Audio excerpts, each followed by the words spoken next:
Hey y'all, thanks for tuning in. Today's video is all about my top 10 retirement destination options, and I'm going to work those down to my final 5.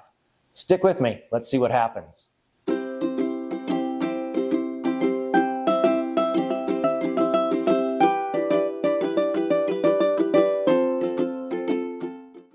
Welcome back, and again, thanks for joining. Like I said, today I want to talk about my top 10 retirement destination options. Now, this is a list that's changed and evolved and been developed over the years, and I'm pretty sure that it's going to change, evolve, and develop over the next 2 years as I get closer to retirement. So bear with me if later on you hear something about countries I'm considering that maybe weren't on this list today. Now, my top 10 list may not be your top 10 list. One of the important things to remember is that this is a list of countries that meet my criteria for a retirement destination, and my requirements might be different than yours.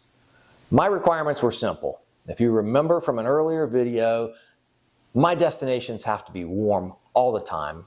They have to be affordable. That means they have to meet my budget, and they have to be beautiful.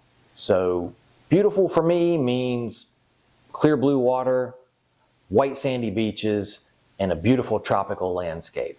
So all the top 10 destinations on my list meet that requirement, but your requirements might be different. The point is, the steps that I'm going to take to work myself to that retirement goal can be applied to you and your situation, no matter what your budget, no matter what your criteria for your retirement spot.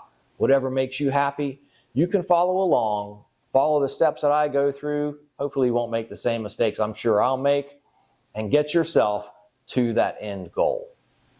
Now, having a list of 10 retirement destinations presents a problem in itself.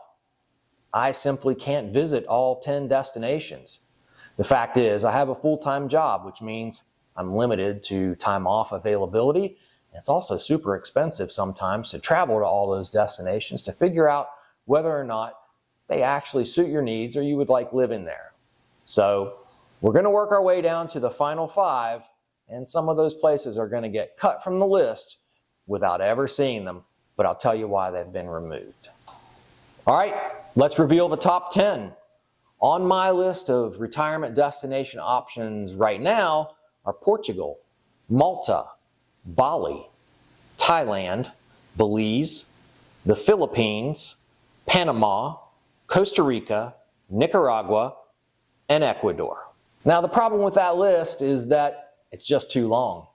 And the fact is, I have a full-time job, which means I'm limited to time off available to me and also a budget of not being able to travel to all those places to check them out. So let's talk about the ones I've been to, the ones I haven't been to, and figure out what stays on the list. I traveled to Portugal and Malta last year in February. Both of those on the list as possible retirement homes. And I wanted to check them out during their coldest season because remember, requirement number 1 is it has to be warm all the time. Well, Portugal was gorgeous. Southern Portugal on the coast, enjoyed taking pictures there, loved the clear water, loved the landscape. Got cool a couple days, windy and rainy, but it was February and several people told me that that was the coldest day they've seen all year. And of course, the next day I was on the beach in just swimming trunks, so it kind of redeemed itself. Portugal's still on the list. After Portugal, I made a quick flight out to Malta. Malta was cold. Malta was super windy, and the landscape just wasn't that striking to me. So unfortunately, of the countries that started on the list, Malta, you're the first to go. Next up, Bali. I was lucky enough to be able to visit Bali several years back. I actually have friends who still live there, which makes Bali super attractive to me. It's also very affordable, and I love the landscape, the waterfalls, the beach, the rice fields. It has so much to offer. Bali's definitely staying on the list. Next up, Belize.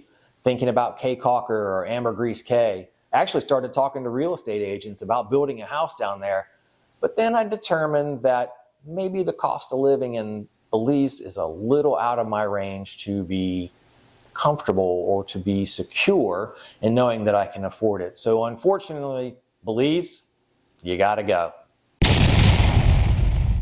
Nicaragua. I've been going to Nicaragua for many years doing mission work down there. I have a lot of friends there. I love the country. I'm a Spanish speaker, so it's got that going for it. I've been to the coast, I've been to the volcanoes, and everywhere in between. The problem with Nicaragua is they've got some political instability there and a lot of civil unrest in recent years. So I think for now, I'm going to have to take Nicaragua off the list. Costa Rica. Dug into Costa Rica, looked at staying a couple different places there. It's certainly affordable, but when I look at the coastline, when I look at the landscape, yes, it's got that variety. You can go jungle to ocean, but compared to some of the others on the list, it just doesn't hold up. So Costa Rica, you're out. Next up, Ecuador.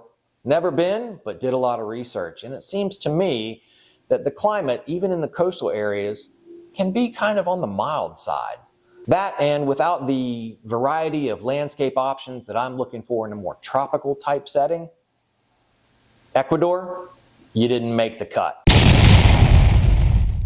So where's that leave us? Well, remaining on the list, top 5, Thailand, Bali, Panama, Portugal, and the Philippines. Seeing a trend there? Lots of islands on the list. Let's talk some more about those. We're down to the top 5, and in no particular order, here's kind of what I'm thinking about each of those locations. Bali, well, it's beautiful. Like I said, been there, got friends there. It has that going for it. That's hard to pass up. Moving someplace where you don't know anyone can be a pretty daunting endeavor. So it'd be nice to have some ready-made friends on the ground, people who could help me out as soon as I get there. Super friendly to expats. They've done some changes in the retirement visa program lately, and we know it's affordable. Definitely got the landscape that I'm looking for. Love the pictures there. You go from waterfalls to jungle to beach. So much to see and do. I'm sure I could stay busy in Bali easily.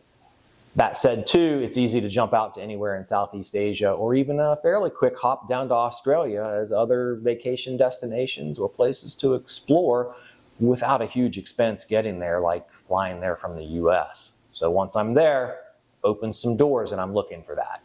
Next on the list was Portugal. It stayed on the list, redeemed itself with one warm day after a cold one.